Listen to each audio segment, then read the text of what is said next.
Okay, all right, it just went live. So, all right, welcome everyone. Today is, what's today, July 20th? Right. Monday, July 20th of 2020 at 6:30 p.m. This is a remote Zoom meeting of the Massachusetts NDCAP committee, which is the Nuclear Decommissioning Citizens Advisory Panel, a 21-member board that is advisory to Mr. Charlie Baker, our current governor. And just before we go into reviewing the minutes from the last meeting, can we just go around the board here and maybe people can just rattle off their name and their designation or the slot that they're filling on the 21-member board. Pine? Pine Dubois, appointed by the Speaker of the House. Mr. O'Brien, I know you're not on. Go ahead. Pat O'Brien, the Manager of Communications and Government Affairs for Pilgrim Station, appointed by the utility Holtec. I'll go down to Mr. Rothstein. Rich Rothstein, Town of Plymouth Board of Selectmen appointee. Mr. Sean Mullen.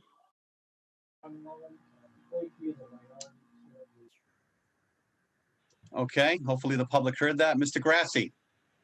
Rich Grassi, I'm the minority leader of the House appointee. Who do we move on to next? Mr. Flores?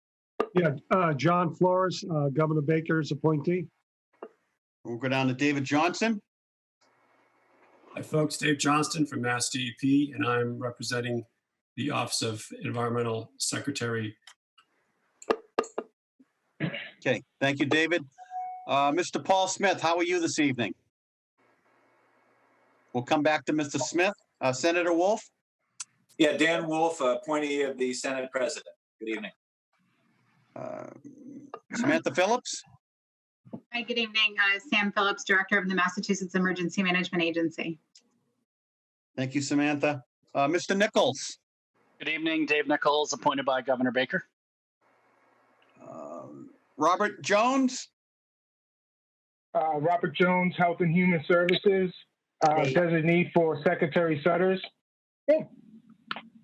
Mr. Hayden? Good evening, everyone. Bob Hayden, Massachusetts Department of Public Utilities. Thank you. Mr. Smith, are you there? Smith is here. Paul, how are you today? Good. The good Mr. Mahoney. All right. Congratulations. It's a pleasure to see you.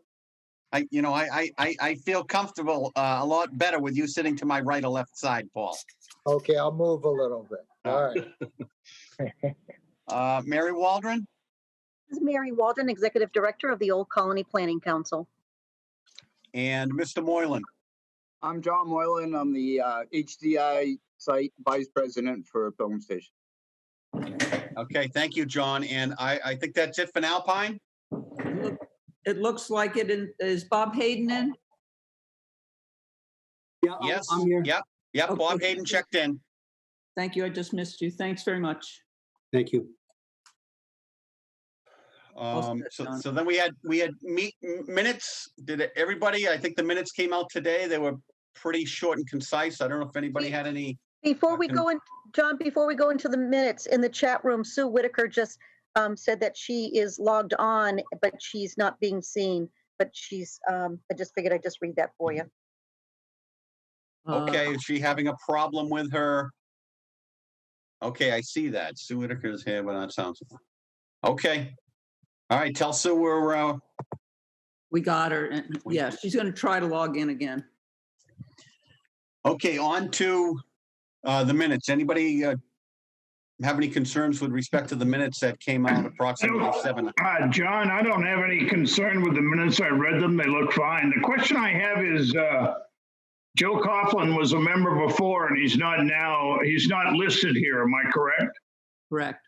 Does that mean we have 21 and 20 or what?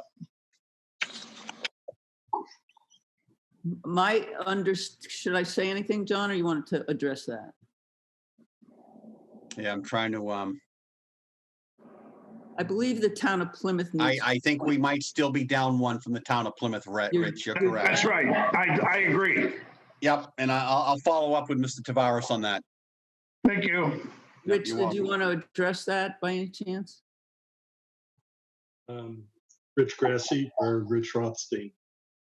Rich Rothstein. Yeah.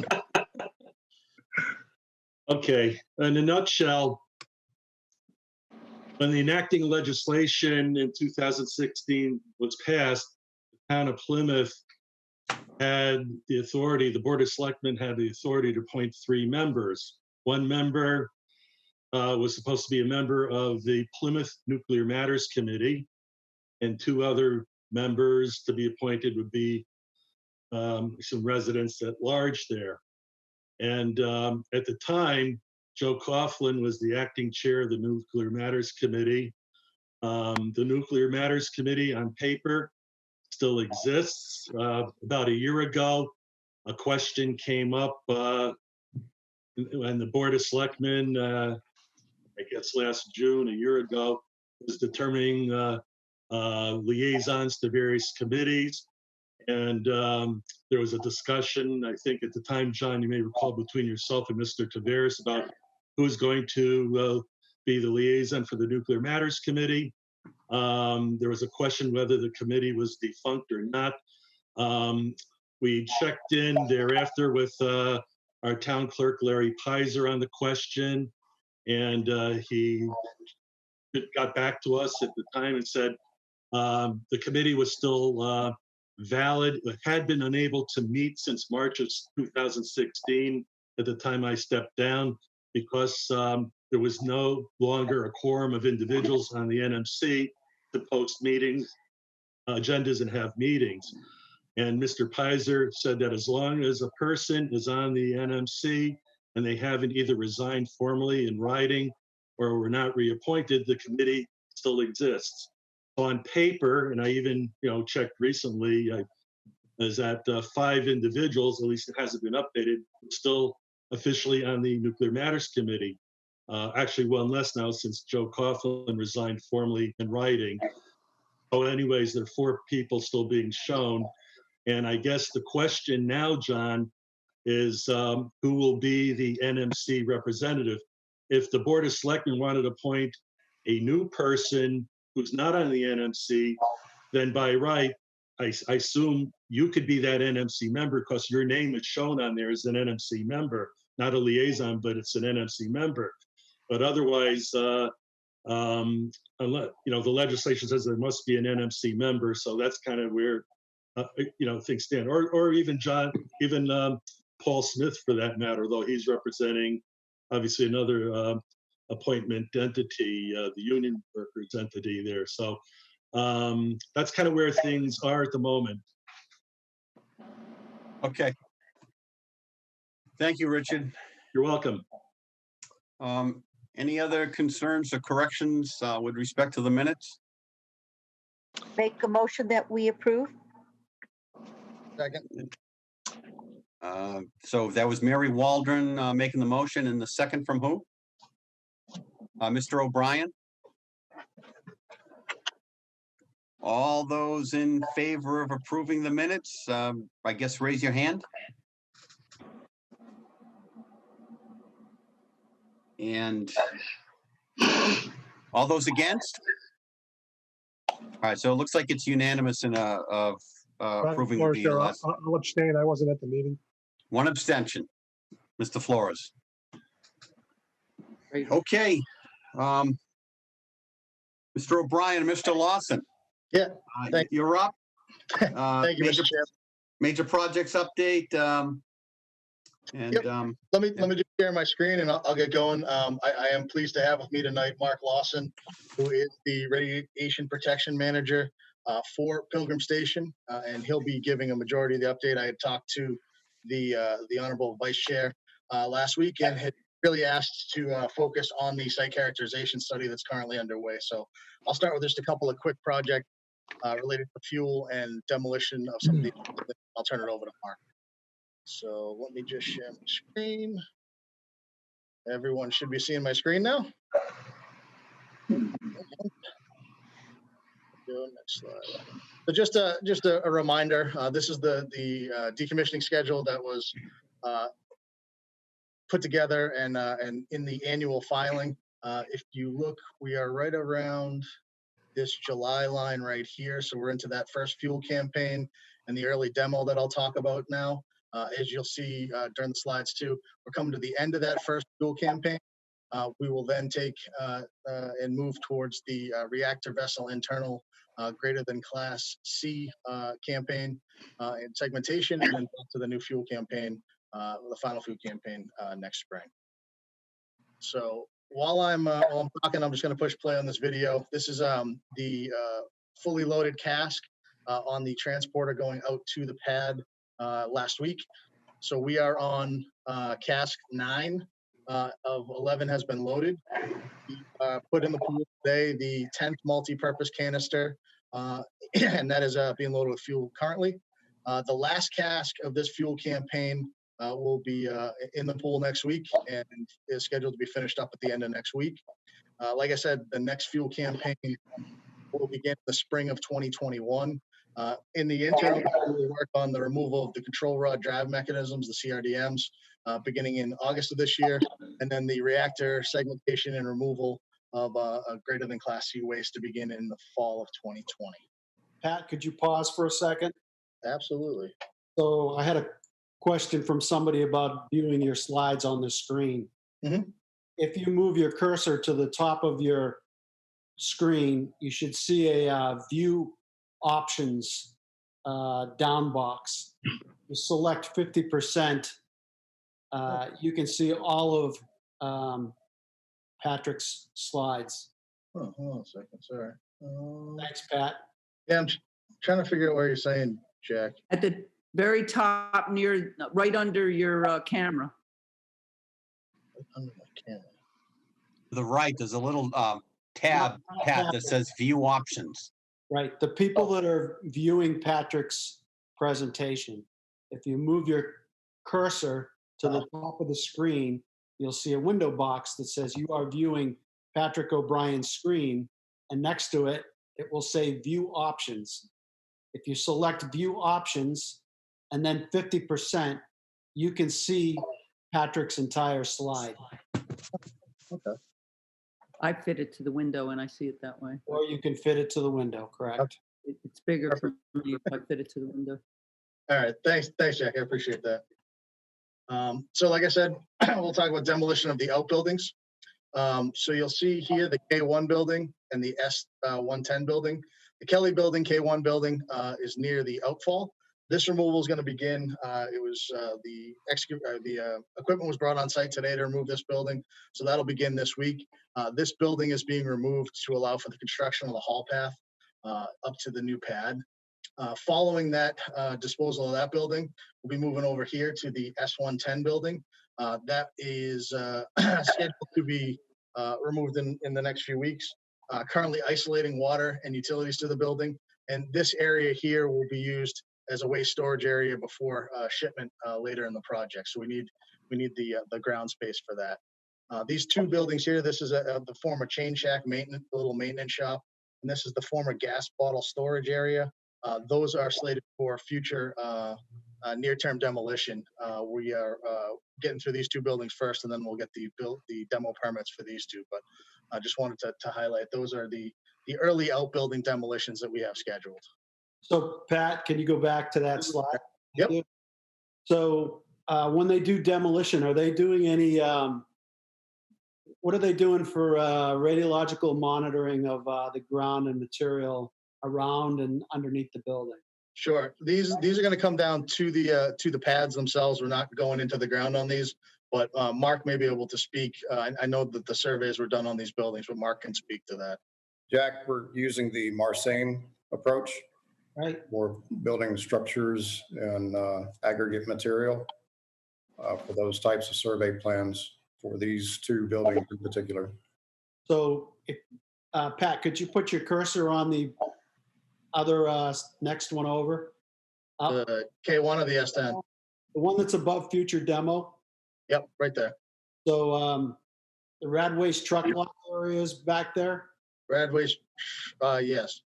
And then just to the right of, at the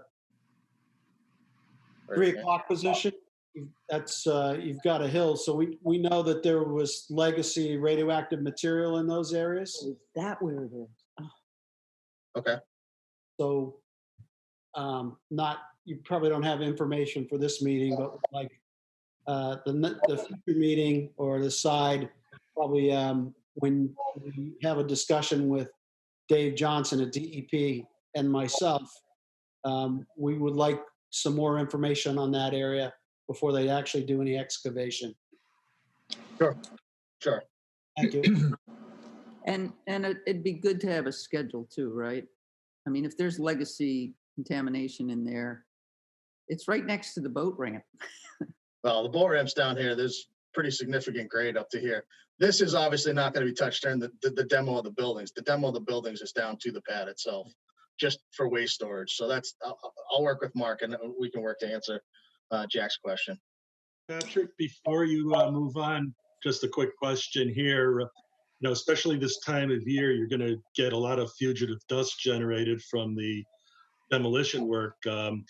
And getting down to the weeds without getting into a ton of detail, but I assume there's a dust control plan being implemented on site to control any fugitive dust, which hopefully wouldn't have any contaminants in it, but be as it may. Yeah. Correct. We do have dust suppression plans with that. Hey, Patrick, Rich here. Quickly, where does the material go once you've demoed the small buildings or whatever building?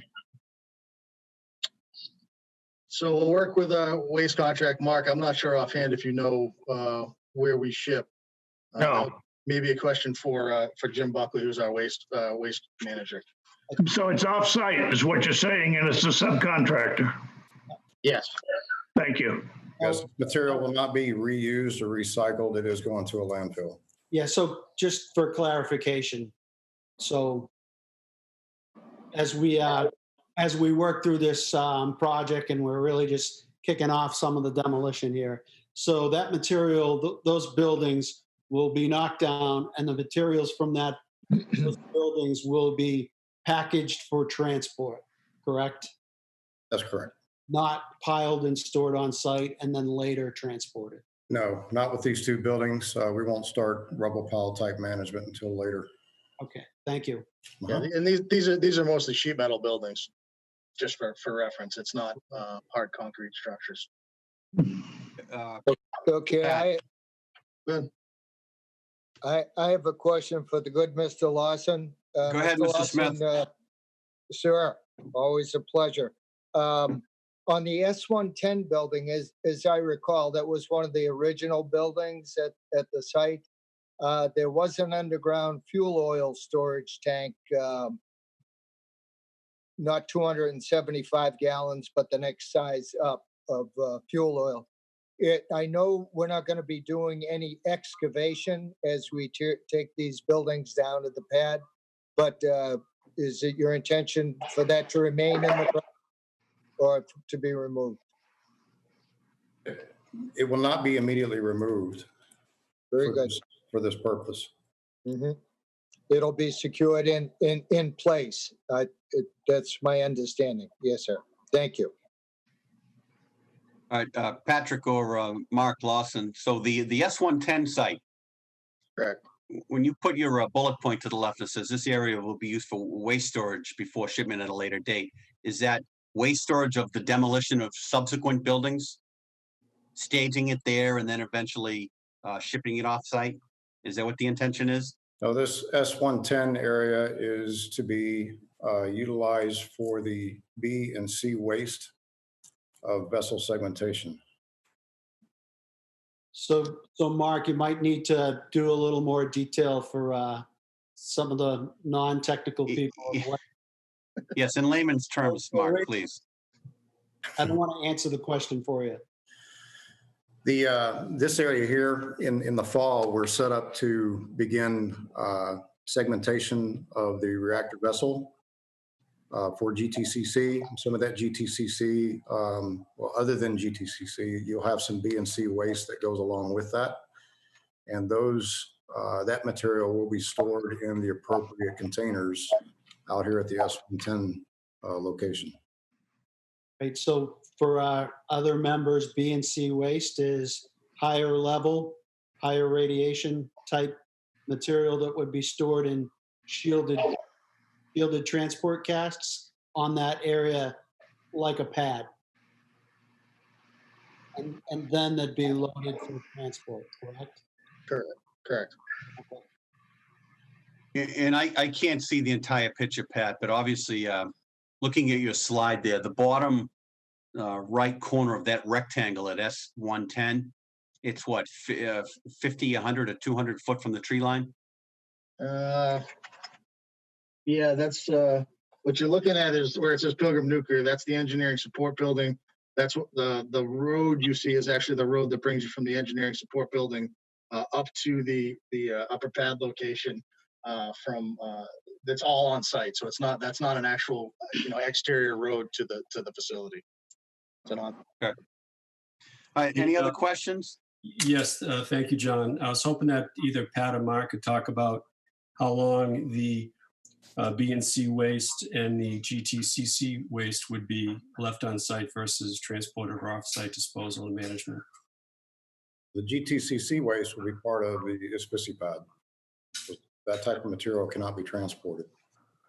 Thank you. And the B and C waste? B and C will remain on site until the decision is made to go ahead and ship it to a proper waste storage facility for receipt. Great, thank you. So for that duration of storage, what provisions get put in place?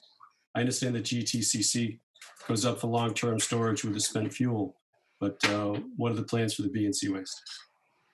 The B and C waste, I don't know exactly how long that will be stored there, but the plan still remains for the site to be free released within 8 to 10 years.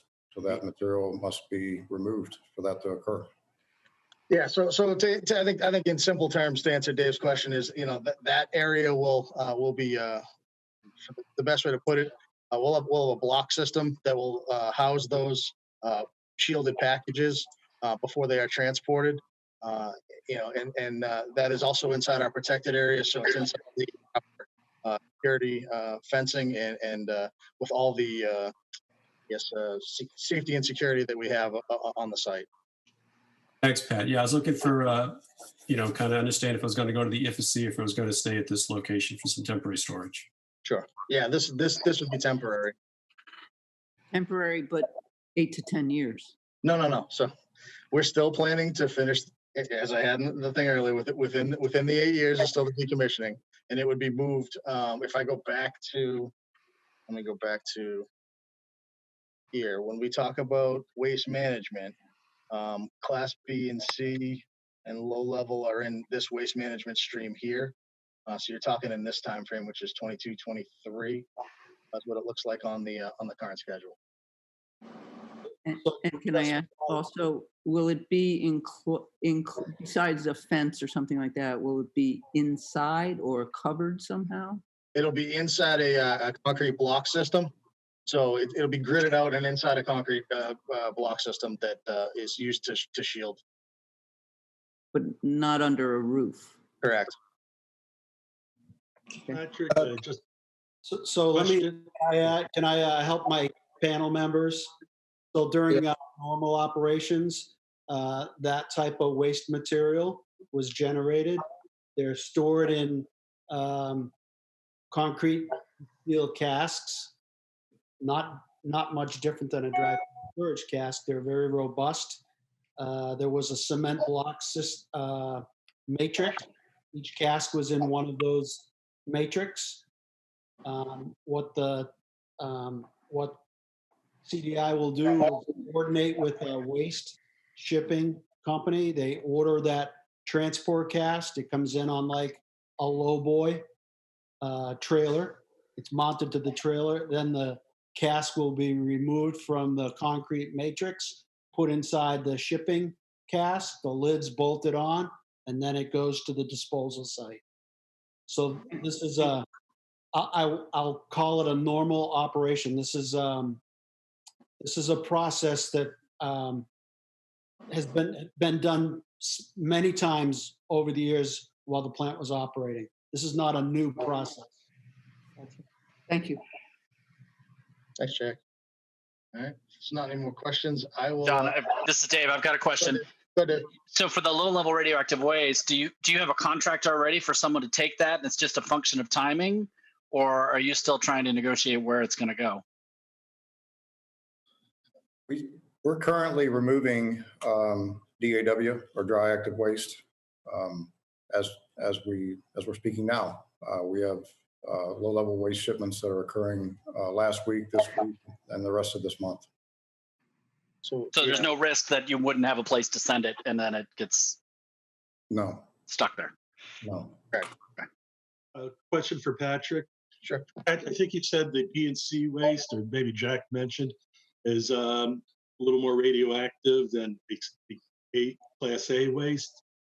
So it's separated, and this is what's being stored 8 to 10 years till removal.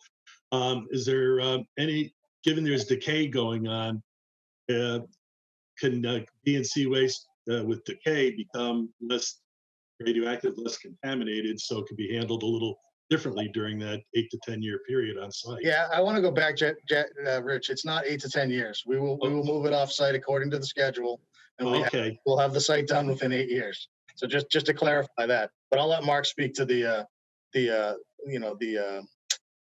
difference in classification if time can change that. Per the schedule that Pat referred to, where you're talking 2 or 3 years, you may get a partial half-life, half of a half-life for cobalt-60, but it will not change the waste classification of that material. Once in, always in, of a classification. Pretty much. All right.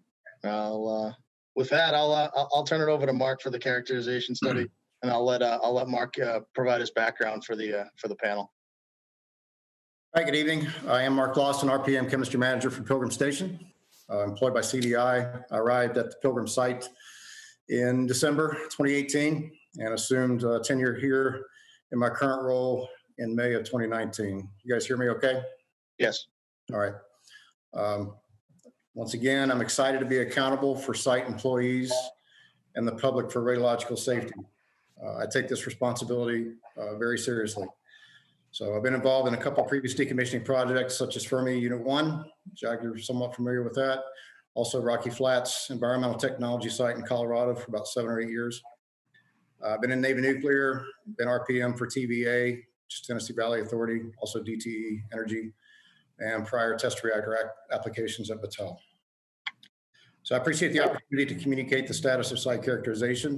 I want to educate you as much as possible. I'm not sure just how much of an understanding each of you have with this task for both radiological and non-radiological constituents. So I took the approach of a high-level introduction for purpose, big picture regulations that need to be adhered to, who's doing the work, our focus and objectives that site characterization does for us up front, aside from the longer term setup for final status survey. General breakdown of tasks that will occur over the next 8 to 10 months, and what's happened to date and upcoming scheduled task. So I'll begin. Site characterization purpose is to understand what's happened over the years with all the site activities that have occurred and what residual contaminants, both radiological and non-radiological, reside in the soil and other surfaces that are to remain and may need remediation compared to a target background environment. So the amount of information needs to be comprehensive and thorough to determine the risk assessment detail, nature and extent of contamination, types and phases of which it is occurring, such as soil or groundwater. This information supports the strategy of Prop Decon, providing input to the license termination plan, site-specific release criteria, and final status survey development and implementation. We'll be establishing the process for site characterization. This is the beginning of an ongoing set of procedures and data quality process through the entire decommissioning phases from initial characterization to final status survey. So big picture guidance. There's some listed regulations and guidance for this task, but certainly not all inclusive are shown, beginning with a series pertaining to license termination plans. There's a new reg 1575, which is multi-agency radiation survey and site investigation manual, which is MARSIM's final status survey protocol. You have your Massachusetts contingency plan, Mass Department of Environmental Protection requirements, US EPA Toxic Substance Controls Act, and BRCRA. So this site characterization phase, the next 8 to 10 months, will establish our Dcgo, or derived concentration guideline level, which is radiological release criteria for the site for the radionuclides of concern, and set us up for final status survey, license termination plan, measurement quality objectives, and data quality objectives. So we'll be defining the instrumentation and strategies, those sensitivities, and so on. I do want to mention HDI and CDI have reached out to a team of experts for both radiological and non-radiological site characterization efforts. My take on this is, my experience is, you want a dedicated group whose sole purpose is getting into the initial details of the site, determine what exists, what recommended remediation is necessary to comply with acceptable site release, while the rest of the team continues to concentrate on remaining wet fuel management and other site demolition activities. So what I'm saying is, this is no piecemeal task. This needs to be done correctly from the very start to finish. And by finish, I mean what's needed to set up the site for proper final status survey. The team awarded this important task for radiological is BHI, and for non-radiological is Haley and Oversight. These two groups have worked together in the recent past at Diablo Canyon and Fort Calhoun. They've successfully performed both the HSA and site characterization there for their needs. We'll be providing the review and oversight of these tasks, which have been laid out into the site schedule. I've listed some objectives that are needed to set up and prepare for executing the right sample and survey plans for the site characterization. First and foremost, we need to identify the impacted areas of the site from non-impacted areas by contamination constituent, both by location and level of impact, so we can establish initial boundaries between the impacted areas. Radiologically, we use a MARSIM approach, which I mentioned earlier. Ultimately, this initiative sets up for later final status survey plans. You're going to continue hearing me say that quite a bit.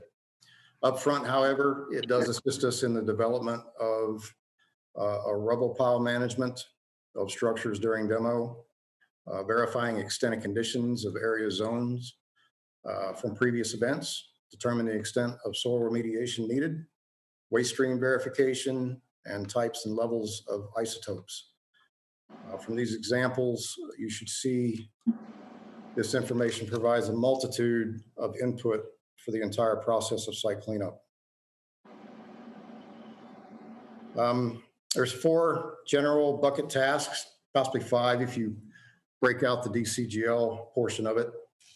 For this initial site characterization, and listed here, first is historical information review and DCGL baseline, which establishes site release criteria, the development of the site characterization plan itself, and then the execution of that plan, and lastly, setting ourselves up for final status survey. The historical information review, which is the first task, was completed in early April. Information provided to the assigned group is listed in front of you and included a comprehensive review of the HSA, which was the document completed by an outside organization for Entergy in December of 2018. Also a review of supporting documentation of all the 5075 Gulf events through the life of plant operations. Previous and present groundwater well data, which began in 2010 to present day. Currently having 23 active wells on site. Radiological surveys of the plant, gamma spec samples taken from soil from previous needs. Previous site investigations, any necessary remediations. The team began site walk downs in July. They'll continue this week. Haley and Aldrich will be on site tomorrow morning. to familiarize themselves with their initial focus areas for the survey and sample plans. The next slide is a quick breakdown of the HSA itself. The HSA references 144 areas of interest on site, and I just wanted to share that breakdown. 41 building structures, there's some chem drum storage areas, 15 bounded exterior areas of interest, 31 oil field mechanical equipment, 6 site-wide impacts, 28 storage tanks, 13 transformers, and 3 groundwater wells that may be of interest. Of the 23, most of them have been less than no detectable. There are 3, all the wells right now are below 5,000 picocuries per liter, which, as you know, the EPA limit for drinking water for tritium is, the most limiting is 20,000 picocuries per liter. So we're well below that. So that's, sorry, Mark. So for those wells, again, for the panel members, the only radionuclide that we've detected in the wells has been tritium. That's right. Other byproduct radioactive material from the operation of the plant. Right. There's been no plant producing isotopes found in any of the wells in their history since 2010. Mark, just to get back to my earlier question about fugitive dust, I assume during construction and demolition, it's possible that there could be releases of possible radionuclides that were undetected from the survey, or volatiles, organics, what have you there. So I assume the construction crew will have, or deconstruction crew, whatever the proper term is, of handheld meters, so that for protect the workers and any public, if anything, could get off site there. So you're referencing as we get into further demo of buildings and structures? Yeah, I'm probably jumping ahead, but if you could address that later during your presentation, if you're going to do that. When it comes to our business, anytime you uncover a new surface, you will check that surface for contamination constituents. Does that answer your question? You're on mute. Rich? Yes. Okay. All right, next one, Pat. The historical review results, initial historical results, they were documented mid-April. The most sensitive takeaway were some information gaps to support the basis for some site locations being classified as non-impacted per new reg guidelines. Some areas may be reclassified as impacted and at a minimum designated as a class 3 with a required survey and sample plan developed to validate the information we have to determine what remediation, if necessary, prior to final status survey. So what we're saying is we're going to fail conservative. If we don't have what it takes per new reg guidelines to classify something as non-impacted, then we'll classify it as the higher class. As we get further into characterization plan development, we'll verify and annotate all site classification boundaries from non-impacted, class 3, 2, and 1. You'll be able to see a depicted map showing those levels. And we'll reference and overlay the 144 areas of interest and where they lie as far as contamination constituent levels. That way we ensure the right amount of intrusive sampling and surveying needed for each area and determine remediation required to support final status survey. We'll develop sample and survey plans to clarify these levels. Again, this determines the amount of remediation needed and then how comprehensive these plans need to be for final release.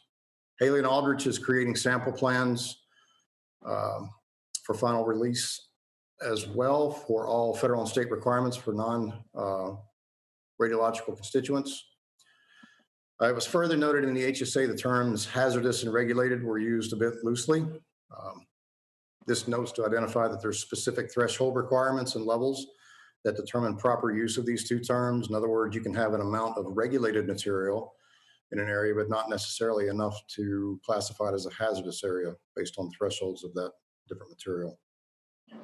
Just an example of the varying detail of the review.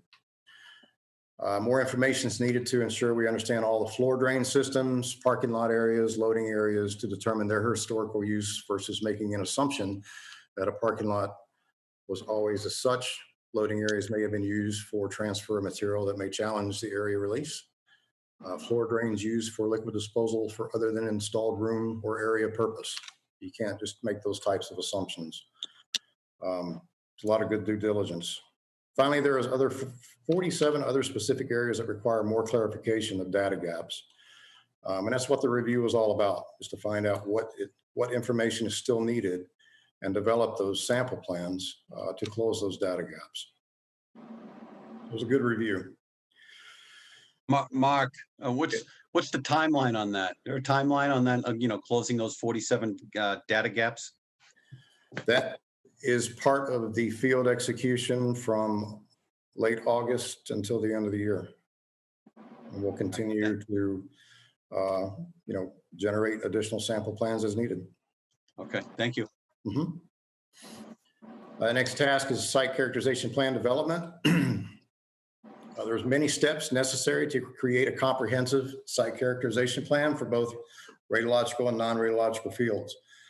Again, this is why we reached out to an experienced group solely dedicated to perform this task from start to finish without distraction while we perform oversight, review, and challenge of the product along the way. I've mentioned the data gaps identified from the historical information, which is one part of what's used to create this plan. The radionuclides of concern technical basis document was completed in mid-April, followed by the initiation of Dcgo development.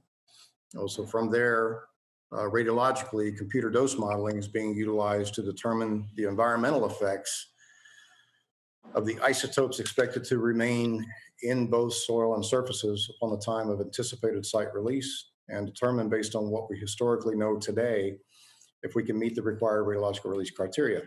This is quite a comprehensive program to run all the anticipated aggregate isotopic effects, but that's what they've been doing over the last couple of months. So they'll take all our historical data, plug all that in, and see where we anticipate landing. And then we'll go into the field here for the next 8 to 10 months and validate what we think we know. The draft Dcgo, or derived concentration guideline level draft product, was just provided to me over the weekend. We'll be performing a review and meeting with the team this week to determine what we need to establish in our Chapter 6 license termination plan approach. Rev 0 to this document is due on the 31st of this month. We'll incorporate a non-radiological review and input to the plan by August 7th, the overall draft plan August 12th, and implement Rev 0 by August 27th. Mark, this is Jack. So this comment's for Mark and for Patrick. Our agreement with the Attorney General's office requires some sharing of a lot of that information and data in that development.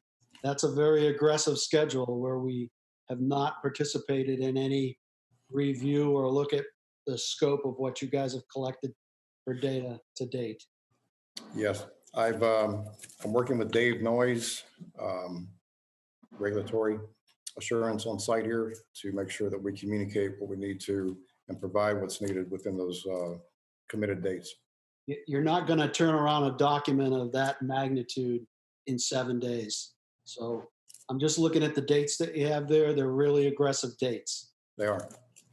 And to get your team engaged and to get the state engaged, 2 different agencies, Department of Public Health and the Department of Environmental Protection, within 7 days, that's not a realistic date. All right. Giving you a heads up. Understood. We'll take that back, Jack. I appreciate it. Thank you.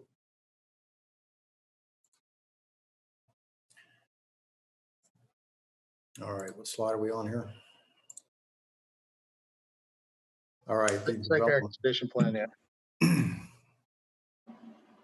Part of the Dcgo and dose model process is to determine the specific radionuclides of concern. There's regulatory guidance available, which provides threshold criteria for isotopic consideration. That's new reg CR 3474, long-lived activation products in reactor materials, which provides general guidance for BWR and PWR, but we're BWR reactor. Also, you have to take into consideration the actual measured isotopes found in the site radiological waste streams. So between the two sources, 50 isotopes were identified to consider as potentially remaining at the time of site release. The dose modeling was performed over the last couple of months after reviewing the threshold criteria for Dcgo and dose modeling considerations. 18 of those 50 were chosen to determine our baseline for radiological site characterization release criteria. I listed some of the threshold removal criteria on the slide for your familiarization, such as each single isotope activity concentration must be less than 0.1% of the total activity of all isotopes considered. No means of isotope production other than neutron activation if the isotope's not been present in Pilgrim's waste stream, and then the combined dose contribution of all deselected isotopes remains less than 10% of dose from all radionuclides. So otherwise they stay on the list. So in summary here, there are 18 isotopes utilized for Dcgo model release criteria. We'll go out in the field, we'll perform our surveys and sampling and verify that still holds true. The basis, see where we're at here. Yeah, basis for our DCGL development. There's NRC regulation, 10 CFR 20 subpart echo for license termination, and Massachusetts radiological standard of less than 10 millirem a year, which is what we're committed to model to. Next slide lists the milestone dates for executing the site characterization plan. The site will be segmented into 6 survey and sample zones, like I mentioned before, with milestone reviews of specific area sample plans throughout August timeframe. There's a mobile lab that BHI will utilize for their own equipment and instrumentation that will move into the protected area the week of August 3rd. We'll also be installing a GPS system to establish very particular and detailed sample and survey locations while this goes on to be able to reference later. Field execution begins late August, like I said, continues through the rest of the year. The official site characterization report milestone is March of 2021. Mark, I have a question on the mobile lab. Yeah. So is that lab, is it an ANSI? I'd like some more information. We don't have to talk about it now, about the certification, what type of performance testing do they do? QC checks and the like. Yeah, so we could talk about that outside of this. Yep, I can provide that. A question for Mr. Lawson. Mr. Priest, you undoubtedly would have thoughts on it. The mobile lab being brought on site, is it shielded in any way, or is it hindered by the background radiation present because it is a site? There's the necessary shielding for the instrumentation that resides in the lab. And our initial location will be such that it remains in a low background area. That's a great question. That's a great question, Paul. I mean, that was what I wanted to talk to Mark about outside of this. So you'd site the mobile lab on the site in a low background area so you wouldn't have any interference with the results of the analytical work that you're doing. But in addition to radiological background, those fields are also, you have to consider vibration, mechanical vibration as well for the sensitivity of the instrumentation. So it can be a challenge. Final status survey plan milestones are shown. Plan development, which is the final task of the 4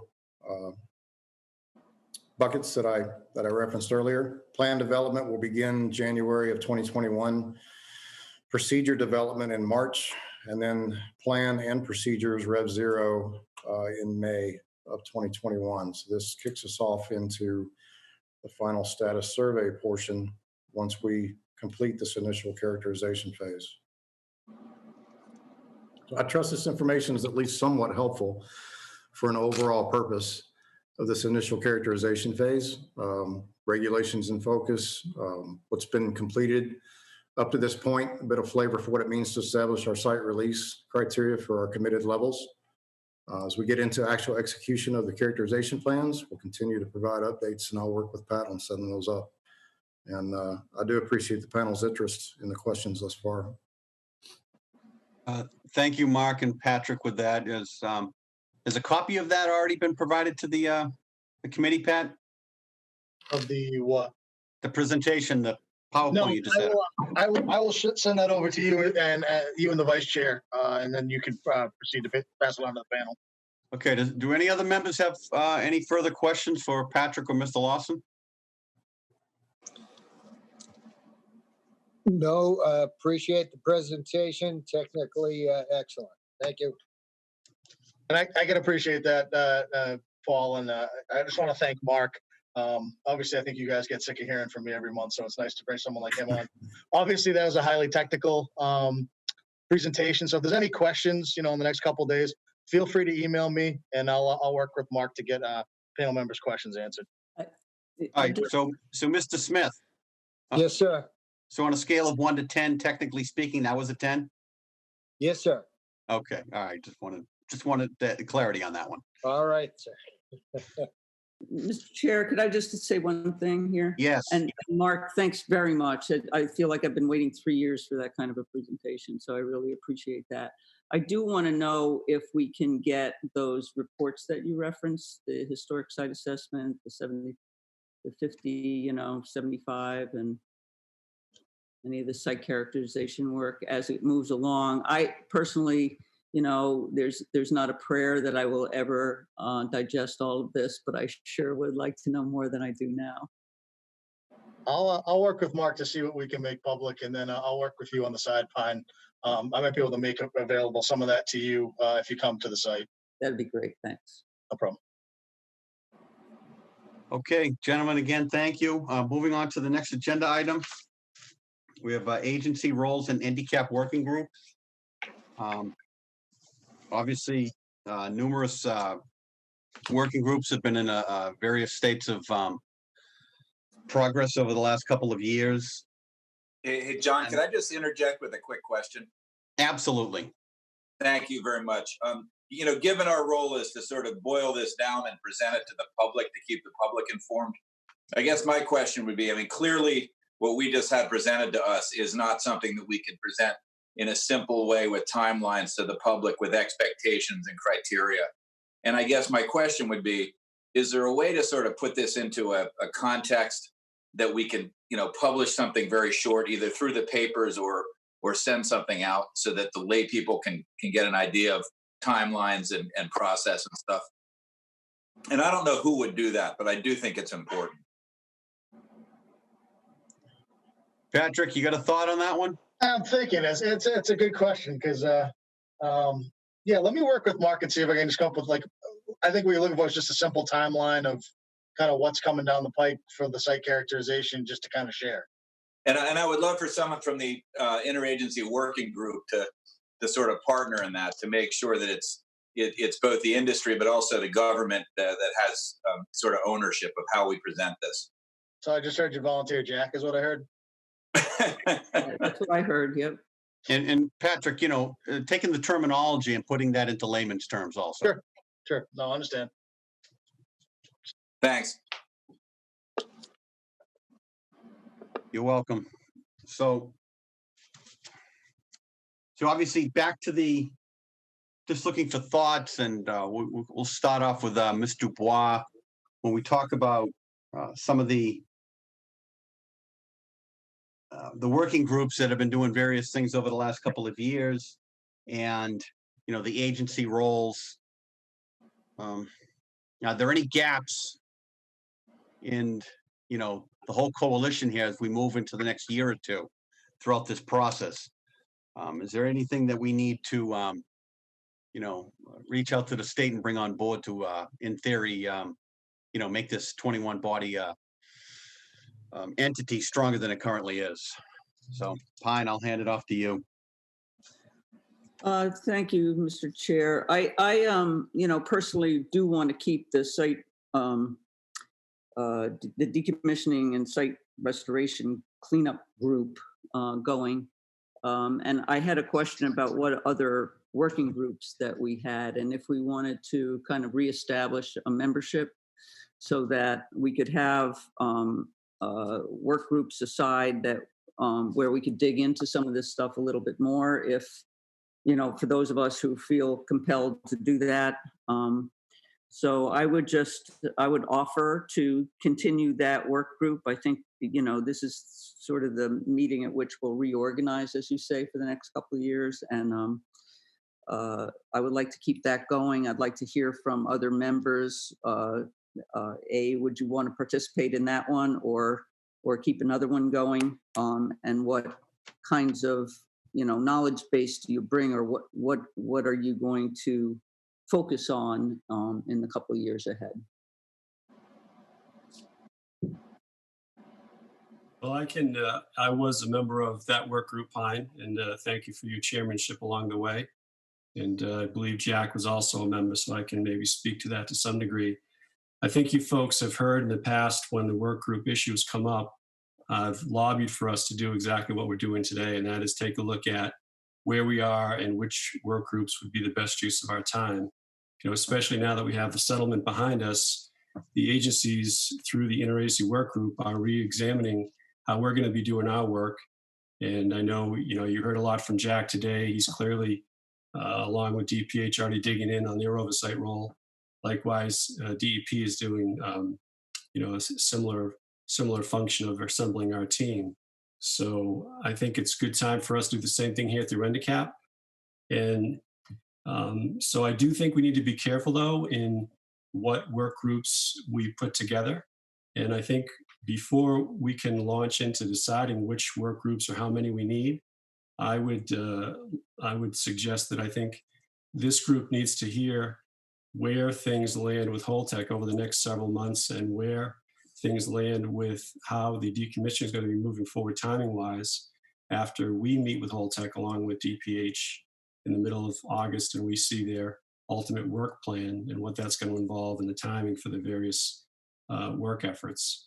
So I think it's a good discussion to have today to talk about work groups, but I would argue that we need to talk a little bit more about you know, this group, how we're going to be meeting, how often we're going to be meeting, and what we think the work group can provide that this group doesn't provide, and you know, so that we don't have redundancy of work, and you know, so that we don't have the necessity of extra report outs if this group you know, is able to accommodate you know, what it needs to get done. So I would just offer that for thought.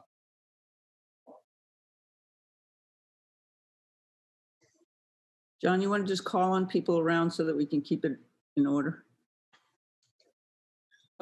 Ms. Lambert, did you have a thought? I saw a hand motion over there. You're muted. Keep it on the panel for now. Okay. We're off mute. Yes, I did. It seems to me I'm in disagreement with the previous speaker.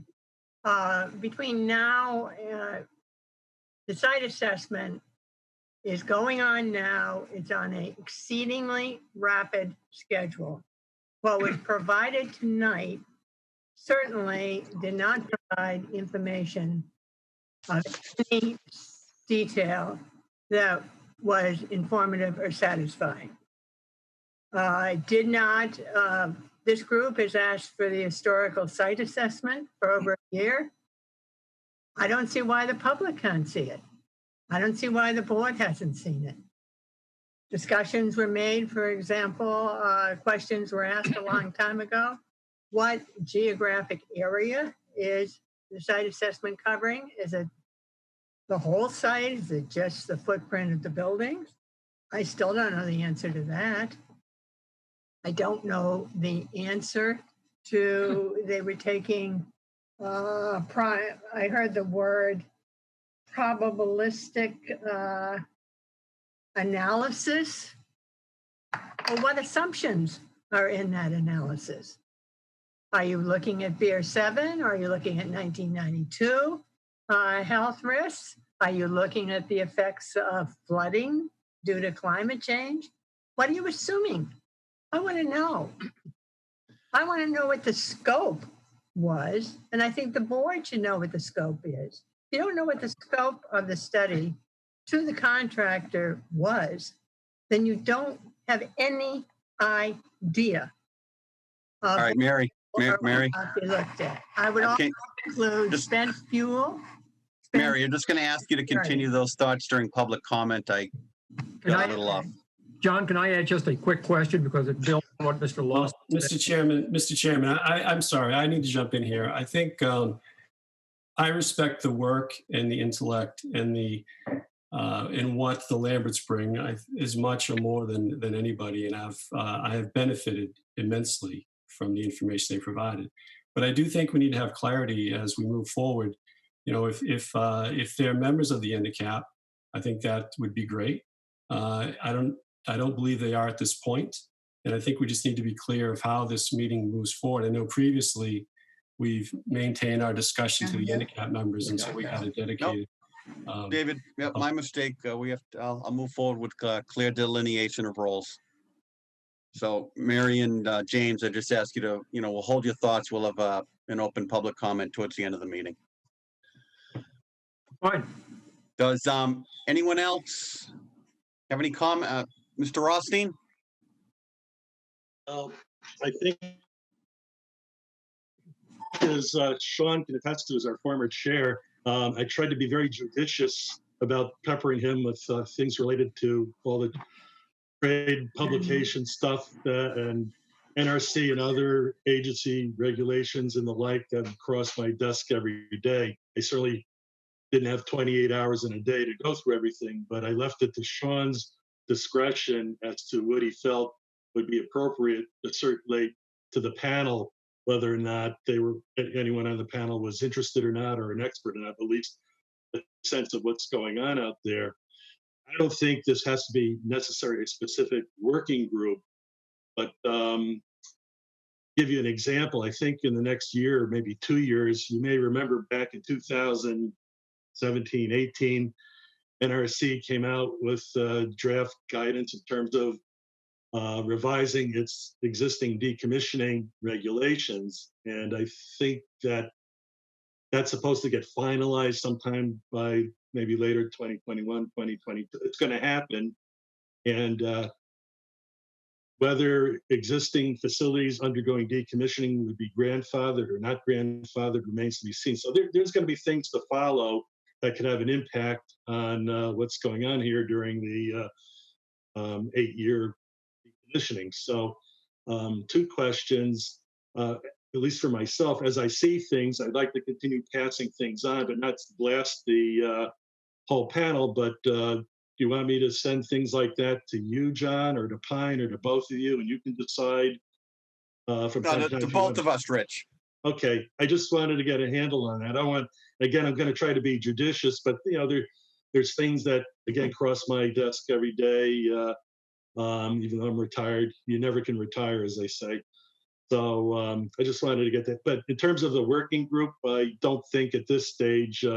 I'd rather not. In terms of personally, I'd rather not be bogged down administratively. I'd like to be more in a technical advisory role as best I can in that regard. Okay, thanks, Rich. You're welcome. Senator Wolf?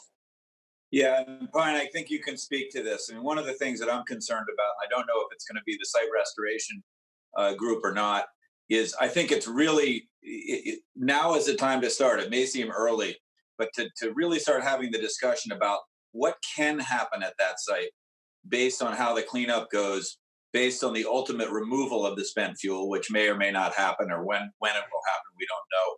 But I'm not sure we have the current structure now to have that dialogue. It becomes a land use issue. And obviously what that starts with is what can the land be used for? It's not owned publicly, it's owned by a private corporation, but at some point there's going to be a land use discussion there. And it should involve everybody from conservation to, however Plymouth generally handles that. And Pine, I guess I'd like to hear, to what degree is the site restoration group working on that, and what process do you envision in the next 5 years to have that discussion? I can't say that I have a vision for that, Dan. I think that you're right that it needs to happen. I've been trying to figure out from various sources, what the town of Plymouth wants and what Holtec and CDI have in mind. And, I've heard from various companies about their interest in the electrical grid, so to speak. But I think it's relatively urgent. I think, my impression of our work was to help the state, was to not have, not have the harness on us of the regulatory position, but to be able to compile the state's view, CDI, Holtec's view, really come to terms with what is being done and what are legitimate concerns of the public that still need to be addressed inside of that, with, an evolving idea of, what does everybody need to see at that site, including whether there's another boat ramp or not, including, what is the future, and including an assessment of, what is the climate change really going to bring there, and honestly, it's going to be a lot about, in my mind anyway, because of, the valid concerns that Pilgrim Watch has brought up in terms of the waste. That stuff is going to be there until we solve the problem. I feel like it's on our shoulders. So that's the scope of, or the burden, if you will, that I see that work group having, a real workhorse of a group that will challenge will address the challenges that we face in a way that allows us to accomplish a real success story for the Commonwealth. Given, Mr. Chairman, just to finish up on that thought, given the involvement of the interagency working group, given the involvement of great citizen input like the Lamberts have brought to the table, obviously the priority needs to remain being safety and the scientific aspect of decommissioning and restoring that site. But if we don't somehow get citizen participation in what ends up in that site, and remember, when everything is done and it's just a storage facility, there's a lot of land on that site that will still be available for something. And I just think that, it's not necessarily our primary charge, but it's really important that we engage the appropriate players to make sure, whether it end up being a gated community or a recreation park for everybody to use, that's going to be determined over a number of years. And it really that dialogue needs to start happening. Right. From what I'm hearing discussed right now, I want Sean to weigh into my question, because we talked about this, I think 2 years ago. There's some areas, and I agree with what I'm hearing, but there's some areas where it goes beyond the expertise of panel members, even if we've dabbled in it professionally. And in the past, we've had discussions about needing to possibly bring in, retaining experts, bringing them in, but we didn't or couldn't because there was no budget for doing that. I don't mean to sidebar here, but there may be situations where we want to resolve something, but we don't necessarily have the quantitative understanding. We may have qualitative understanding to ask the question and interpret, but we may need some experts from time to time. So I don't know, Sean, if you want to say something about that. Can't hear you, Sean. Can't hear me at all? No, can't hear. That could be a good thing. I don't know. Can't see Barely.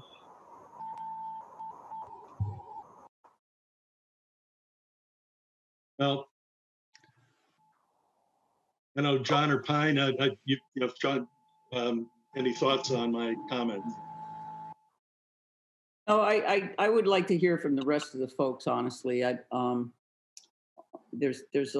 a lot of other panel members and we're running out of time. So I want to. Okay, to be continued. Another time. I agree wholeheartedly with Senator Wolf's comments. Yeah, I have to jump in. I'm not sure if I do or if I don't, frankly. But I think this is the right time to ask, definitely. But, we are at a point where we had one functionality before the agreement, and I think arguably we have a different one now. And that's really the discussion I'd like to have us have. I think we did a really good job before we reached the agreement, and I think we have a really good agreement that will drive decommissioning. So I think the time is now for us to ask, what do we do now moving forward? What is our role? And I would recommend that we all take a look at the enabling legislation to see what the legislature defined as a role. And I didn't get a chance to do that before tonight, but I would suggest maybe we all dig in and do that. And then for our next meeting, we come armed with a discussion of how are we going to do what the legislature advises or, commissioned us to do. And how do we do that with this group? How do we do that work groups? And to the extent, and I heard the senator talk about bringing in citizens, I think that's a great idea. Whether that can or should happen through NDCAP or work groups, I don't know. Or if there's some other vehicle for that, that's kind of an offshoot.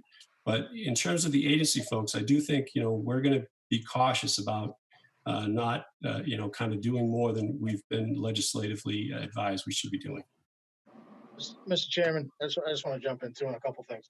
Well, one, I think, much to many of the points that have been said, if this panel can help push at a federal level, to have the DOE pick up the fuel any sooner, anything that they can do to help that would be key, I think, for this site. And then to the senator's point about land, honestly, we've had discussions with the town. The town, that is their number one priority.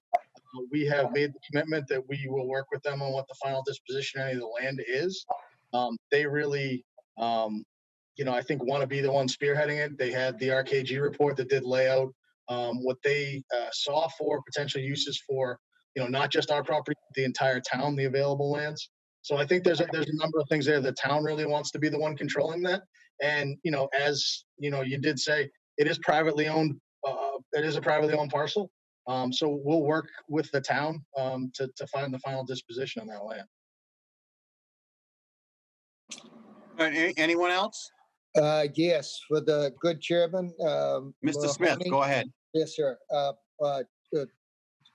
Just out of our subcommittees with the good Mr. Bois, we had a lengthy discussion at one time regarding the 1,500 acres that would be left over after the decommissioning is complete.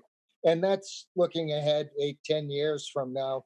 I think it's appropriate. We found in the subcommittee that it is the town who has the interest in it, and it is the owner of the land, Holtec CDI, who has the right to decide what, if anything, who they might consider as a purchaser. But I wanted to make you aware as chair, another item that came up is that on the NDCAP, we have a representative of the Department of Public Utilities. And Pilgrim Station only became an entity in 1997, 1998, when in the truing up of the electric rates for the Eversource company, it was Boston Edison at that time, part of that agreement, and it's a multi-page agreement, discusses that the land would remain with the licensee until the decommissioning is complete. So to discuss possible sale, certainly something to be entertained, but it was as I read the DPU settlement, that land has to be held by the licensee until the decommissioning is deemed complete. It is the last of the monies that would be left in the decommissioning fund, and it was credited. Now, there may be more information, but we are fortunate in that we have a DPU representative on the NDCAP, and certainly the documents should be considered as to future uses. Not who would purchase it, but when it might be purchased. It's not, it would not be an immediate concern, I would suggest. Thank you.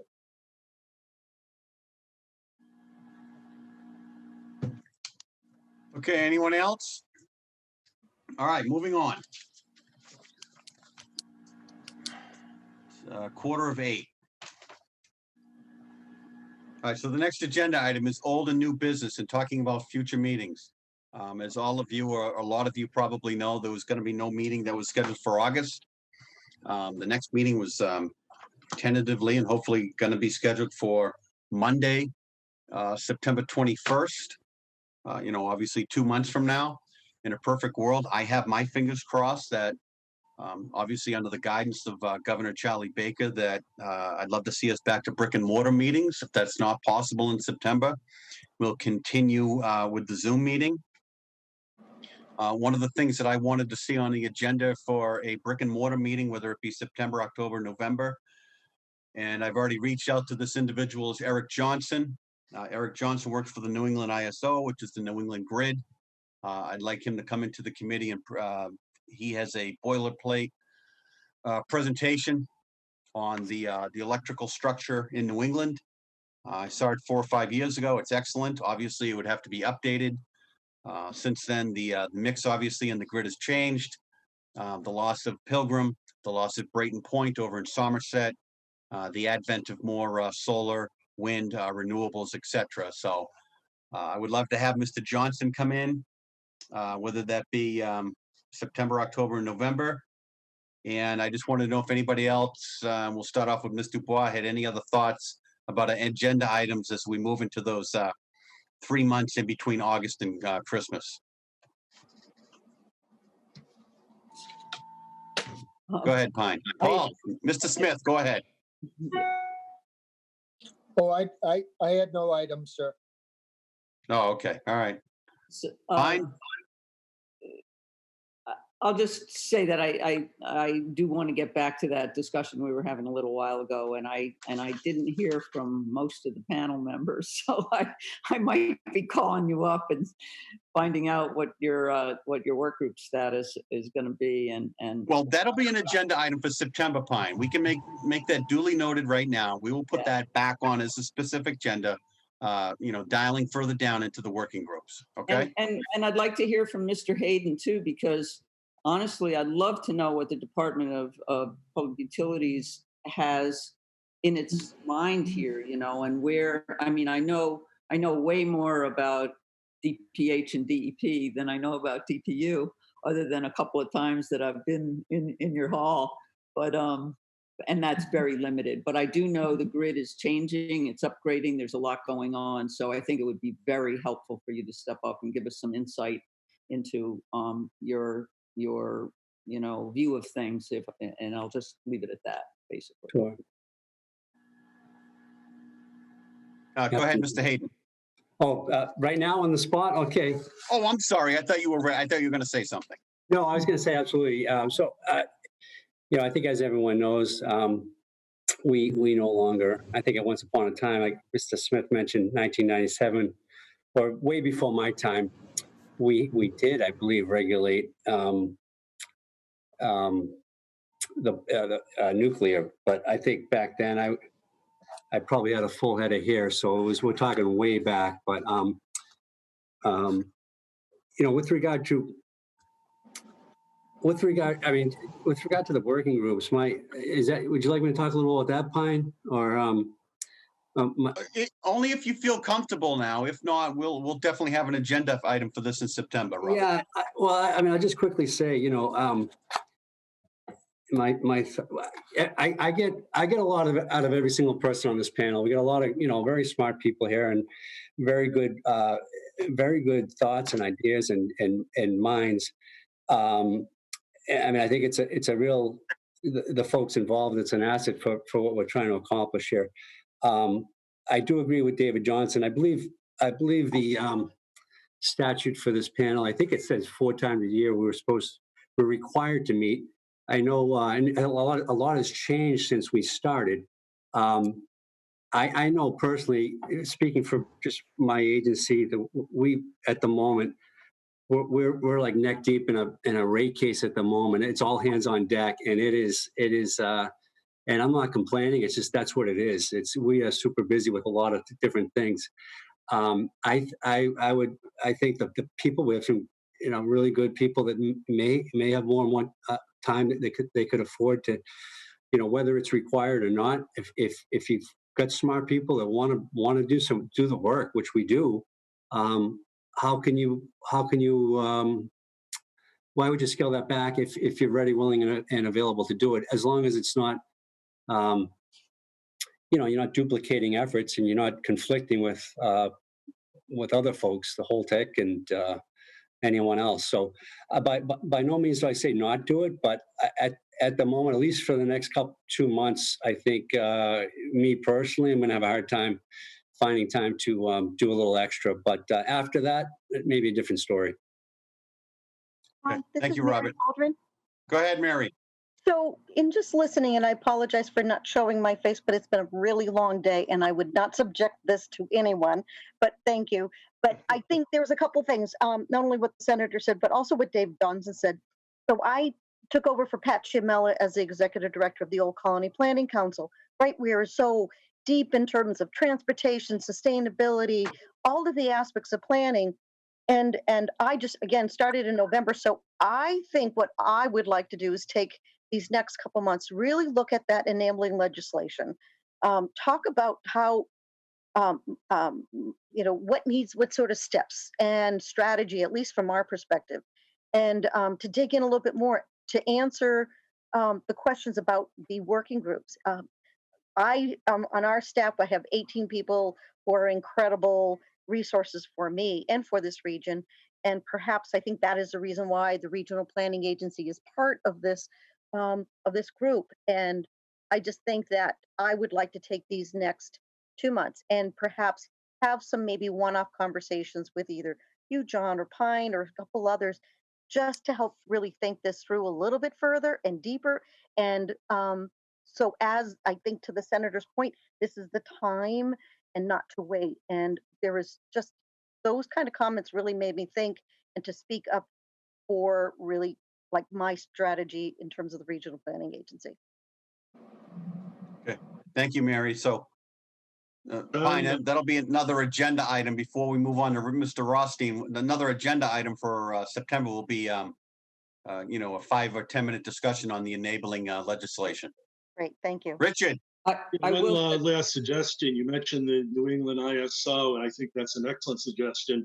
They actually did their presentation May of 2015. I was there because I also heard UMass do its socioeconomic presentation, about 145 million or 150 million of pilgrims contributing to the southeastern Massachusetts economy.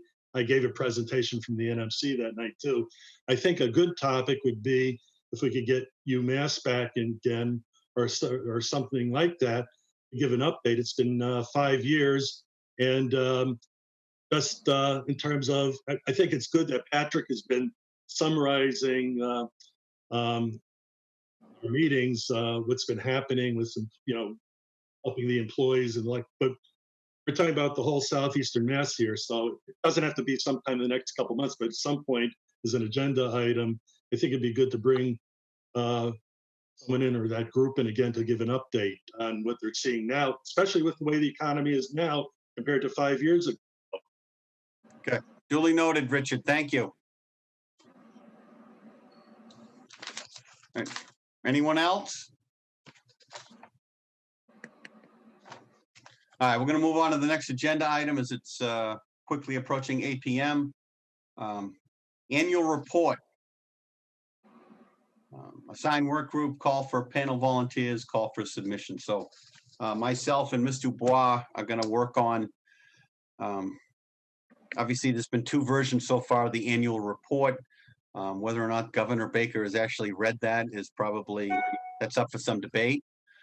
And what we'd like to do is to have a version ready for the committee to look at the meeting in October. Tweak it accordingly, take the critiques in, make the adjustments, and get it up to the governor by Christmas or New Year's. So Ms. Dubois is going to take the lead on that. Obviously, I will be assisting her.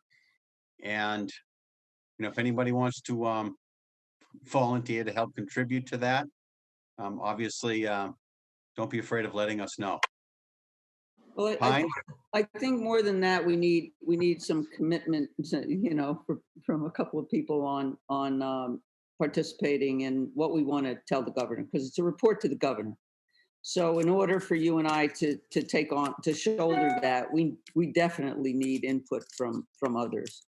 We would follow, unless somebody has an objection, the format that was laid out in the past couple of years.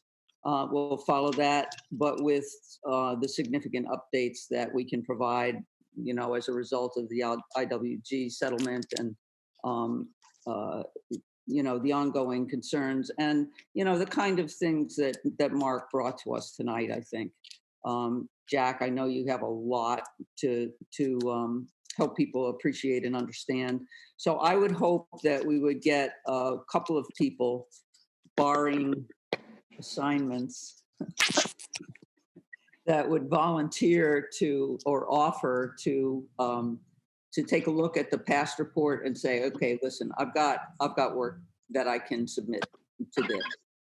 Sam, I'm sure you've got stuff that you can update on in terms, from MEMA's perspective.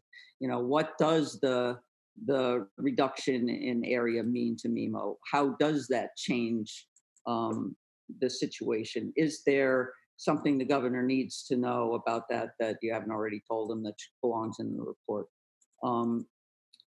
Same with DEP, same with the town of Plymouth, really. Sean, you want to share any wisdom from your past experience? Did you say myself or Mr. Mullen? I was thinking about Mr. Mullen with his past experience on, and Rich Grassi has something to say. I don't know if we can hear Sean yet. Sean, go ahead. Can Sean talk yet? Or am I? No, Sean can talk. Rich Grassi, go ahead. No, Sean is ready. Sean is ready. You have to unmute yourself, Sean. Oh, you don't have anything. Give me a break. Really? Wow. All right, Rich, go ahead. Get unmute yourself. Mute and I can't. There I am. Okay. I just wanted to summarize quickly for safety and security, following on what Pine said about the IWG. Basically, as the chairman, along with Dan, for the safety and security, right now I'm conducting an audit of both the initial year's annual report and the subsequent last year's annual report.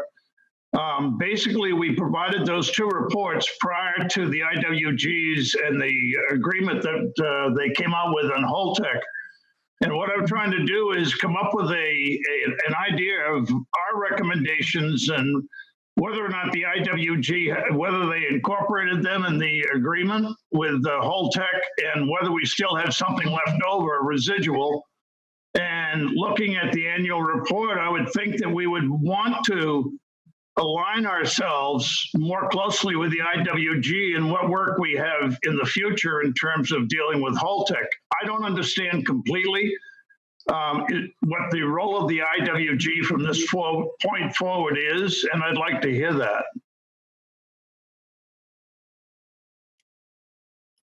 Well, I can maybe respond to that if the chair would want me to. John, you go ahead, David. Thank you. So, that's a really good question. And I can tell you that we've met several times to take a look at that. And clearly now that the settlement agreement is behind us, the membership in the IWG and the roles of the IWG is going to change. Now we have a really clear marching orders for the various oversight agencies. Clearly DPH and DEP are going to have significant roles in overseeing the cleanup that Holtec's going to undertake. And the settlement agreement obligates us to certain reviews and approvals along the way. And then typically, whenever we do a cleanup like this, and we've done others, I've worked on cleanups that go 10 or 12 years, and you have to stay with it as an agency regularly along the way. And that means site visits, announced and unannounced, and meetings. with the proponent or the applicant to try to get the job done correctly, provide technical guidance. I know DPH does the same thing. We work closely with DPH whenever we are working with RAD. We'll be doing that in this case as well. MEMA has, and I think probably Sam can talk a little bit about that, but MEMA has clear direction on what it's doing for the next several months as things scale back in terms of the various notification systems and whatnot. But the IWG is going to change in terms of how we function and who is part of that. And I think there's going to be more of an emphasis on the individual agencies as we do what we do.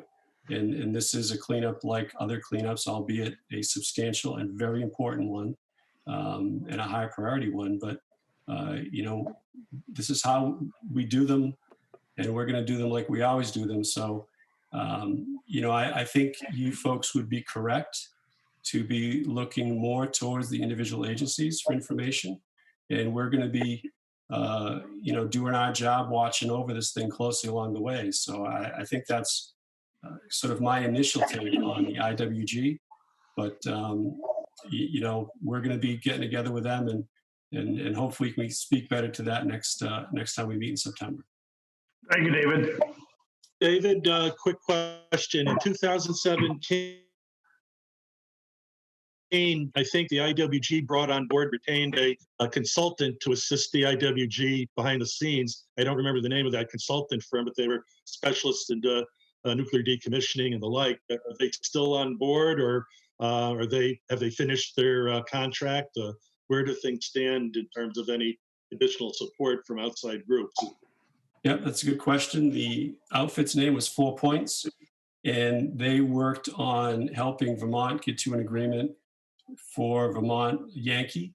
And they were super helpful with us as we worked towards getting an agreement with the Attorney General's office and Holtec CDI.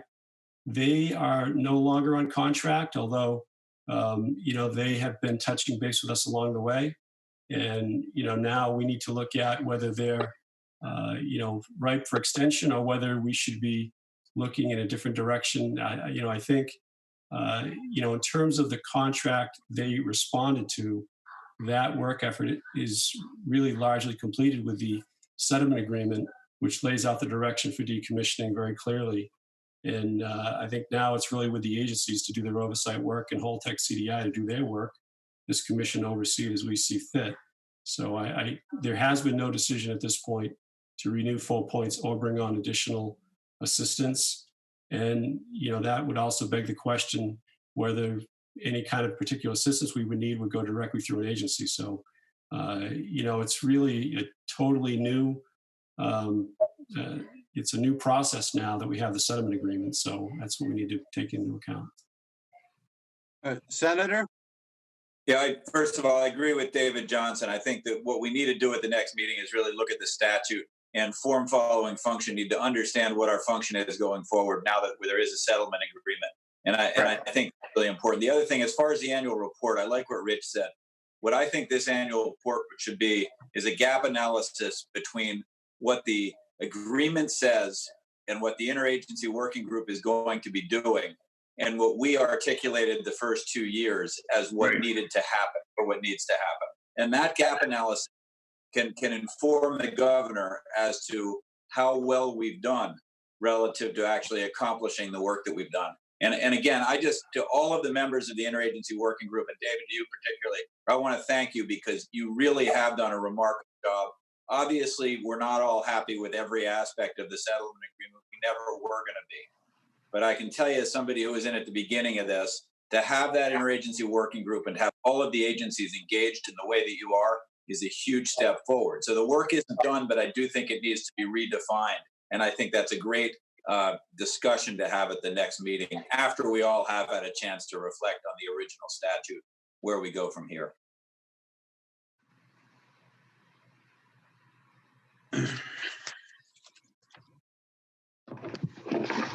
Okay. Everybody all set? We're going to move on to the next agenda item. So the next agenda item is the Mary and Jim Lampert coming in, giving an introduction to the Decommissioning Handbook, which is approximately 140 pages, and a status of their LTA petition within with the NRC. So Jim and Mary, welcome. Let me start off on this. Basically, let's go down to the next slide, assuming this works. Basically, as you all know, both the Commonwealth and Pilgrim Watch filed petitions with the NRC with respect to Holtec's Energies, a long laundry list of people who requested that all the licenses be transferred from Holtec entities to, from energy entities to Holtec entities. That's happened. NRC hasn't decided any of those petitions publicly, though on June 3rd, it said it was about to. The very next day, it was going to issue a decision, apparently on both the Commonwealth's and Pilgrim's pending petitions. At that point in time, the Commonwealth and Holtec, and Pilgrim had no part of this, had been involved in, Pilgrim Watch had no part of it, had been extended negotiations trying to complete a settlement agreement, and neither of them wanted the NRC to upset the status of those negotiations before they could complete them. So they asked the NRC to hold off, decided, and the NRC said it would do so. About a little less than 2 weeks later, the Commonwealth, and this gets important, Holtec Pilgrim and Holtec Decommissioning International signed a settlement agreement. They're the only Holtec entities that are a party to that settlement agreement. None of the higher level Holtec entities, and on the next slide, we'll take a look just a minute to make sure everybody understands what the structure is, were. Pilgrim Watch was not part of that settlement. Damn it. I'm going to just diverge for a moment on the settlement agreement because of the major subject of tonight, which is, okay, how is site assessment going to proceed?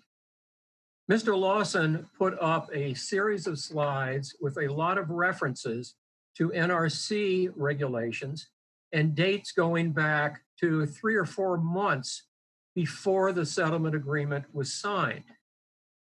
I was a little distressed to see that there wasn't reference to what the settlement agreement requires. It requires, among other things, that Holtec Pilgrim and Holtec Decommissioning provide the Commonwealth with what the settlement agreement calls an initial Pilgrim environmental site assessment work plan. I don't know how that corresponds to anything that was on Mr. Lawson's slides today. I doubt he was involved in the settlement agreement, and I'm afraid we have ships somewhat passing in the night. As Dave Johnson mentioned, the settlement agreement has an awful lot in it about how the Commonwealth is supposed to get involved and review and approve. And I was distressed by the fact that that simply didn't show up in any of Mr. Lawson's slides. But be that as may, that settlement agreement has been signed. As a result of the settlement agreement, the Commonwealth has withdrawn the petitions it had pending before the NRC and the DC Court of Appeals. Pilgrim Watch's petitions before the NRC are still pending. My guess is that they are NRC, since they had decided both, is having to rewrite to decide what they're going to do simply with Pilgrim Watch. Sometime they're going to issue a decision, and that decision, they will decide whether or not to admit 1, 2, or all 3 of Pilgrim Watch's contentions for further hearing. At the moment, we don't know when that might be. Needless to say, they haven't told me what that decision is likely to be. So we're all simply going to have to wait and see what that decision is before we go forward. This slide, I think, is one you may already have seen. This is what Holtec's application to transfer the licenses said its corporate structure was going to look at. And the thing I think really to note here is you get down to about the 4th level before you get to anybody who signed the settlement agreement. And they're all LLCs. And obviously, Holtec constructed this, as any good lawyer would have told them to make sure that your Holtec International and Holtec Power and Nuclear Asset Management Company don't have any financial or legal responsibility for anything that Holtec Pilgrim or Holtec Decommissioning International do. But they're the only ones who are bound by the settlement agreement. One other thing to note on this structure is that there are two licensees involved here, Holtec Pilgrim and Holtec Decommissioning International. And the thing to keep in mind here is the NRC's jurisdiction. The only people they can tell to do something are licensees. They can't tell Holtec International what to do. They can't tell Holtec Power Inc. what to do. They can't tell Nuclear Management Company what to do. They can't tell SNC Lavalin what to do. They can't tell CDI, where the people you heard tonight are employed by, what to do. I strongly urge the panel, if you don't want to read the whole settlement agreement now, at least read paragraphs 10, 11, and 12 that lay out what is supposed to go back and forth between the Commonwealth and these two Holtec companies in coming up with a site assessment plan. And hopefully get copies and get copies of the correspondence that goes back and forth, because otherwise you have no chance of understanding what's really going on. Any questions so far? Okay. I'll now turn it over to the person who really knows things. Hardly the case.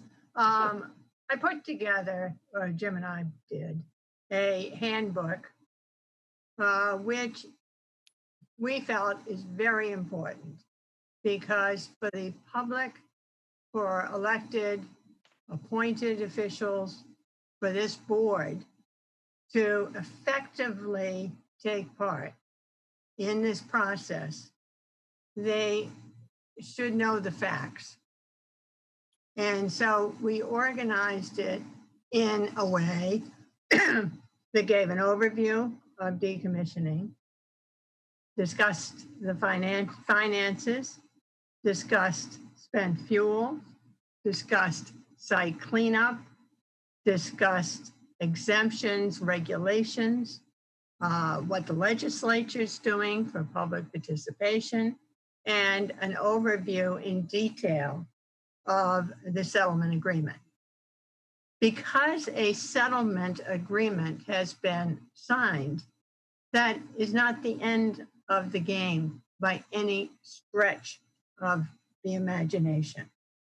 There are important things that citizens, public interest groups, this group, legislators can do. The legislation is important. All the bills that were before the legislature this year, dealing with funding for DPH, dealing with funding for MEMA, and the continuation of emergency planning until the fuel left the site, for a trust fund to be established to at least assure we will not be left with a big debt when the decommissioning trust fund is expended. These all should be refiled, because if you read the settlement agreement, you'll realize that what the Attorney General in Massachusetts, and also incidentally in New York, now with Indian Point, what Pilgrim Watch brought forward in saying there was an insufficiency of funding remains. The Attorney General did the best they could, but they had really no cards to play in their bargain. They say if there is not enough funds, then Holtec could get a bond. Well, for a bankrupt LLC, who's going to give them a bond? They say they could go to the parent company. Well, as the chart setup of that company shows the reason for that corporate structure is to isolate the parent company with limited liability companies. So that avenue isn't there. They say they could use the money they recoup from DOE for breach of contract for not taking the fuel at 1998. But there is no requirement for the licensee to do that. What's the bottom line? The bottom line is we do not have financial assurance. Therefore, I would suggest finances be a working group. Then you move on to spent fuel. We know that the canisters are subject to corrosion. I learned and I circulated to this group that out in San Onofre, they're going to at least put a test canister on site so they can study the impact of corrosion on that canister. We know the limitations of monitoring. It's all in the handbook. There are 128 references, number one. So this is a serious report. We know that monitoring of the canisters is severely limited. We know that that the dry casts can be attacked by line of sight, and the arborvitaes are not going to protect them. So I would think that, number two, you would have a working group on dry cast storage and the problems and suggestions on how to improve those problems. And I think you might invite Dr. Singh to come to the panel and talk about his cast and to answer questions. You might at the same time have Dr. Gordon Thompson, who was the Mass Attorney General and New York Attorney General and California Attorney General's expert, to be there also. That would be interesting, a case control sort of approach to the subject. Or at least one of them. There is a long discussion of site cleanup. This is going on now on a very rapid schedule, and we appreciate Jack Priest's comments he made tonight that, wait a minute, the schedule is so fast, we haven't seen the reports. There was an agreement. We are supposed to have a word on this. I certainly would suggest a working group on site cleanup. I would also suggest a working group on NRC regulations. They're coming out supposedly in a year or two max on a final new decommissioning rule, which will be applicable here, most likely, I understand. Also, you consider legislation. These are important things to do. So I don't think the work's over. I certainly think that all of us as citizens, as this group, should be in contact with DEP and DPH also. And I would hope that this group would get detailed reports from David on what DEP is doing, difficulties they may have with their oversight responsibility, and the same from Jack Priest.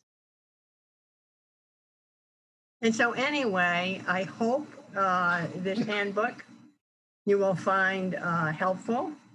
I hope you'll read it chapter by chapter as your interest is piqued, and go to the references. Go to other references. If you don't agree with what is there, hey, contact us.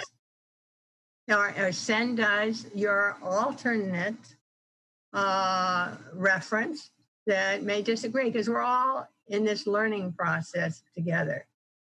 This is not an advocacy handbook. This is a factual handbook, and I hope you find it useful.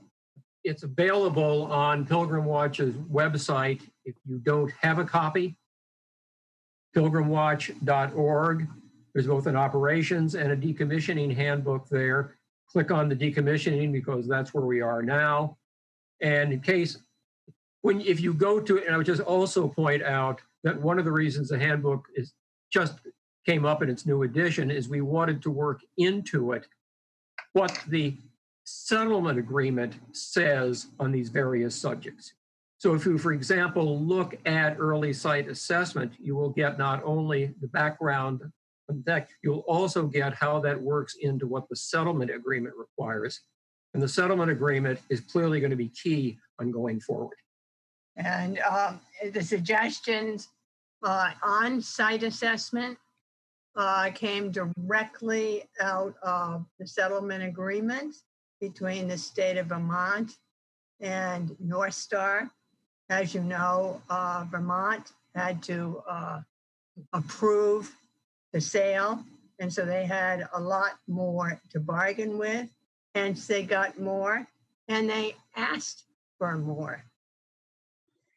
And so you could look through and hope you enjoy it.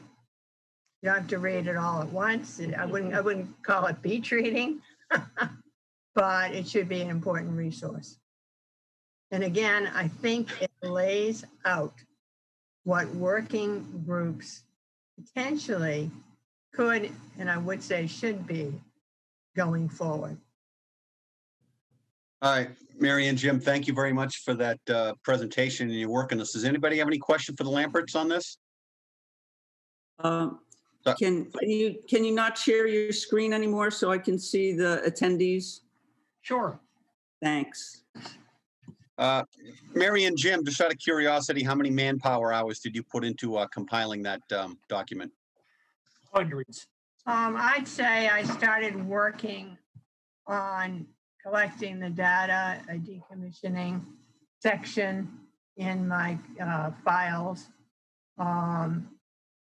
2 years before they made the announcement that they were going to sell.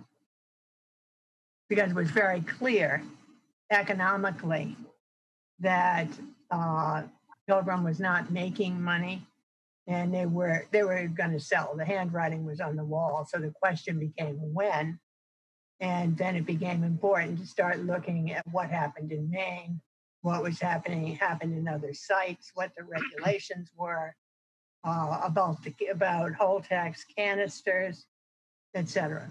And I would say 2 or 3 weeks after the settlement agreement came out, we were probably both working 8 hours a day, understanding the settlement agreement and working it factually into the handbook. Okay, Jack, you have a question for the Lamperts? You're muted.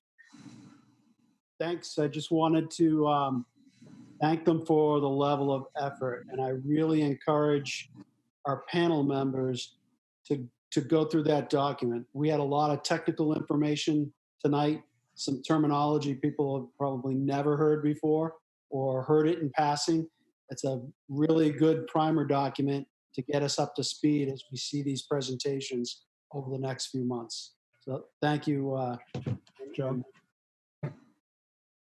All right, Mary and Jim, Pine, you have a question? No, I just know that we wanted to allow some of the public that are on the phone to ask questions, and the way to do that is #9 on your phone. And that John Fiore has his hand up. We got. Hi, What John. was that, Jim? John Fiore's had his hand up. Go ahead, John. Yes, thank you, John. I just wanted to follow up on what David said. I actually did read the report that Jim and Mary did, and I've already sent them an email complimenting them on the content and the overall quality. It really was a yeoman's task in terms of what they put together, and has incredible information, not only for our team, but really on a national level. It's a job well done. And so I applaud and wanted to publicly comment and say thank you very much for that effort, that energy. It's excellent work. Thanks, John. Okay, unless somebody objects, we're going to end this meeting definitively 6 minutes from now at 8:30. We're going to move right into public comment. I've got a text message from the engineers at PAC Television that tells me right now that there's nobody on the line for public comment. Yeah, Henrietta has her hand up. Can I? Okay, all right, go right to that, Pine. I'm sorry. Go ahead, Henrietta. Henrietta, you have to unmute yourself. Okay, thanks.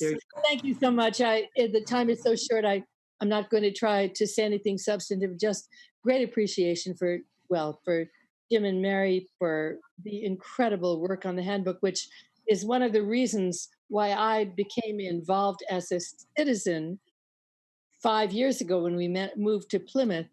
That was the most complete resource that I could find online about Pilgrim. And that was a long time before the decommissioning and all of the updates that you've done. So I just can't appreciate you enough. And I want to appreciate all that Jack Priest said, because I too feel very distressed by the rapidity of Holtec's trying to do this site assessment with a week to bring the state in. There's something fishy about that, I have to say, as a citizen. I want to appreciate Dan Wolf's comments on the importance of having citizens involved. And I don't see a great deal of opportunity there. I mean, the 3-minute opportunity I get to make a comment once a month is not really substantive citizen involvement. And the panel isn't as citizen oriented as I would like to see. That's a complex problem, but it's a fact. I mean, I wish that Mary and Jim were on the panel, for example. And that's a function of the pandemic that we're going through, Henrietta. Trust me, I completely agree with you on that one. That's why, God willing, 60 days from now, we're back to brick and mortar as long as people are comfortable and the governor's signed off on this. I think you'll see more public participation. Well, that may be true, but I also want to give a shout out to the actual advantages in this particular case of a remote, of a Zoom meeting, because for me as an audience, it is actually much easier, much clearer, much more accessible when I can see each panelist and their name, the identity, the clarity of sound, the fact that you can share all the video presentations. I am missing nothing, actually, except the discomfort of having to drive somewhere and sit on folding chairs in a stuffy room somewhere else. And I think that for people coming from the Cape, or people coming from Boston, people coming there after a long day's work cannot help but appreciate the convenience of this. Now, it's not true for social occasions. Zoom sucks for social occasions. But for this kind of thing, I think it's actually pretty brilliant. But there might be more public interaction, but I'm not sure about that. How much was there ever? Not that much, frankly. And that's really not so much a function of COVID. That's a function of the way the appointments were made a long time ago. One last word, because I know I don't have much time. I am particularly interested in Mary and Jim's suggestion of a subcommittee on waste storage on canisters, because I have this horribly uncomfortable feeling that the agenda already, because of the settlement, can be filled by this, that, and the other presentation. And when will we ever get to the absolute core question of those thin-walled canisters, which cannot be inspected and cannot be repaired, and for which the vaunted answer from Chris Singh is an overpack which has never been actually approved, never been tested, never actually been even created, and it's a fantasy, the Russian doll solution. I want to know when the panel can actually get to considering the nature of those thin wall dry casks, which are a disaster. And that's all I have to say. Thank you. Henrietta, I have Diane Turco that wants to say something. Oh, I didn't know Diana was here. Okay. Yes. Go ahead, Diane. Hi. Oh, I wasn't sure how it was working. Good. I want to thank you. And hey, Mary and Jim, that handbook is outstanding. Yes. It's just outstanding and everybody should read it. They'd really know what's going on. And thank you to the panel. And I agree with Henrietta too.